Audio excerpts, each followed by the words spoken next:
You will be like, you know what? I can believe this character will take this jump to go to Morocco on this crazy quest with whoever, Nicolas Cage, let's say. Because that's what Nick Cage does. He shows up and takes you to Morocco.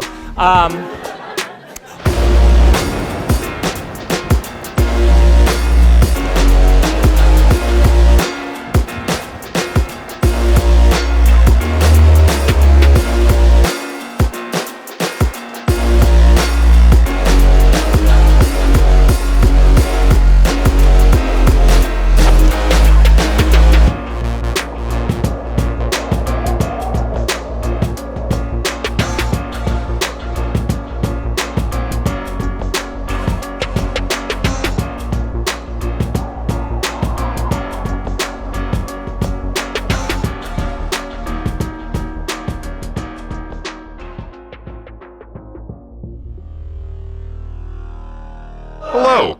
Would you like to destroy some evil today?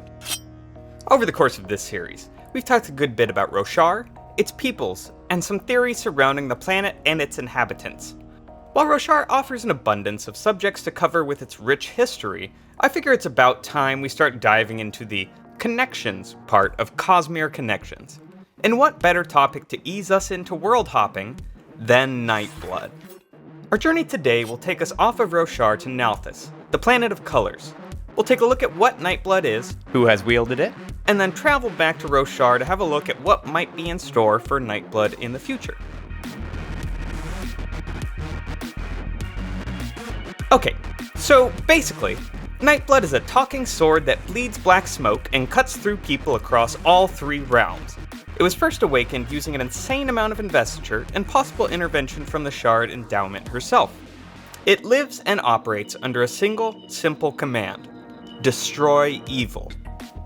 Nightblood somehow absorbs and feeds off of any investiture that it can find, oftentimes overwhelming the thoughts of people in its vicinity and using them as an instrument to, well, destroy evil. Nightblood will even use a wielder it considers evil to complete this command, especially if it sees its wielder as evil. There are many examples of the blade only having to be unsheathed for it to overwhelm the thoughts of those surrounding it, leading to everyone in the vicinity being killed and ending only when the wielder falls on the sword. For this reason, a special scabbard was created for Nightblood.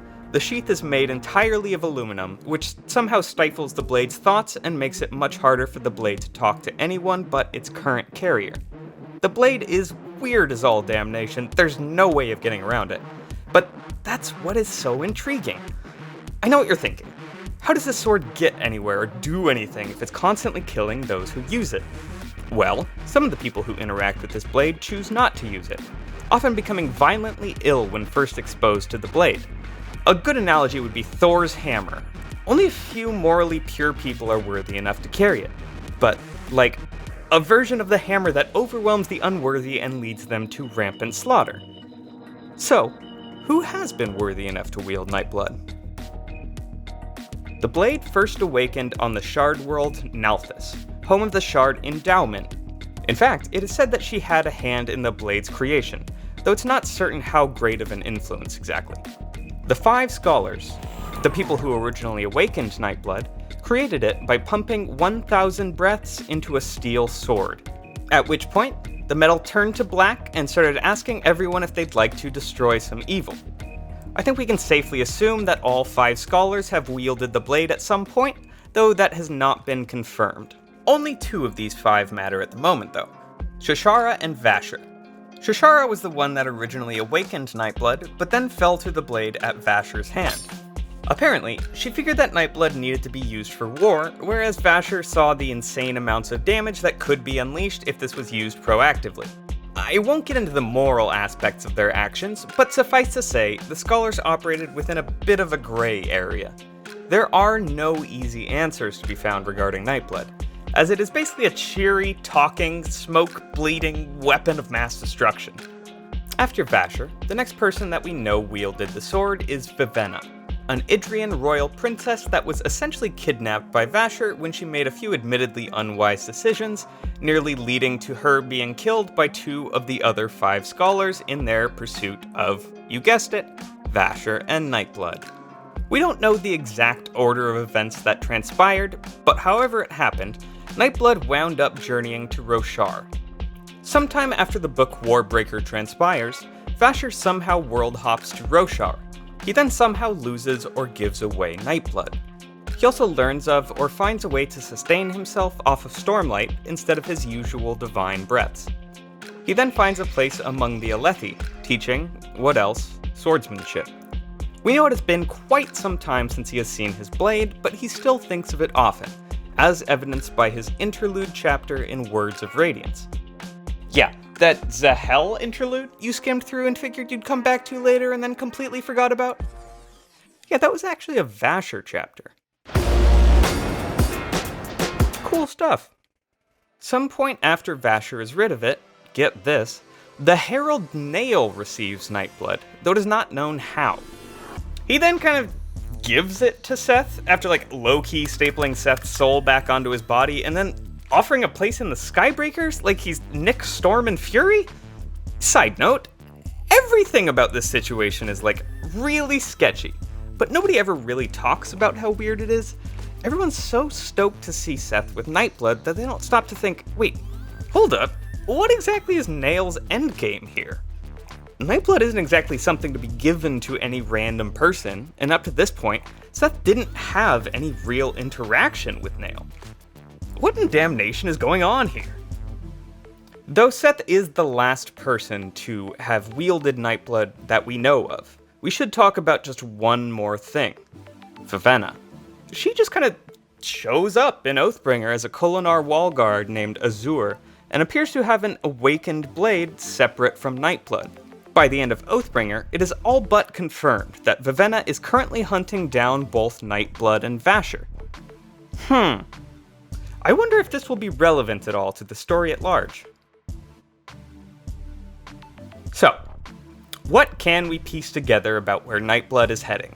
This is one of the bigger Pandora's boxes in the Cosmere, and it can be hard to predict what's going to happen when such a chaotic object is in the mix, especially one that can talk to and influence people. But let's paint with some broad strokes for a moment.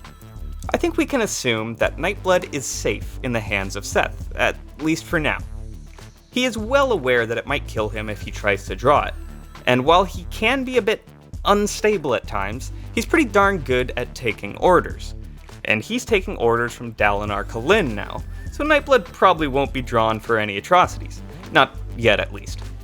We can also probably assume that Vivenna will find Nightblood eventually. The only question is when. We last saw her part ways with Kaladin and company in Shadesmar, with her fate unclear. She was going to head towards Cultivation's perpendicularity, but may have gotten into trouble when the gang had to make a hasty escape. My guess would be that Nightblood is tracked down by the end of Book 5, but I really only have instinct to go off in that regard. Plot-wise, there's not a whole lot we're going to be able to guess about an object that incites so much abject chaos, but we know that multiple shards know of its existence and are terrified of coming into contact with it. It's been confirmed that a shard itself is more powerful, but Nightblood still could do significant damage to its vessel, that is, the living being that is currently in possession of the shard. Without direction, bad things tend to occur to shard worlds that have lost a guiding voice. Just look at Threnody. Once Nightblood is more well-known, I believe we'll see various groups of people using the blade to destroy whatever forms of investiture that they, or the sword, perceive as evil. This gives Brandon an excuse to use the sword to connect multiple stories, but also to show us ways that the sword will interact with and influence various cultures, peoples, and forms of investiture. Nightblood will most likely have a part to play in Rhythm of War, so feel free to check back here after the book is out. I'll be putting up much videos explaining and giving my analysis of the book in the weeks following its release. Okay folks, that about wraps up today's discussion on Nightblood. In the upcoming months, I plan on releasing further Cosmere Connections videos, but also videos specifically relating to the release of Rhythm of War. I'd love to hear what you're interested in seeing in the lead up, from overviews to specific theories, or even videos about characters. Colors, I've had fun explaining this all to you, and hopefully you've had even half that fun watching the video. I'd kindly remind you to like, subscribe, and follow me on Twitter for some quality creme posting as well as general updates. Have a fantastic day, folks.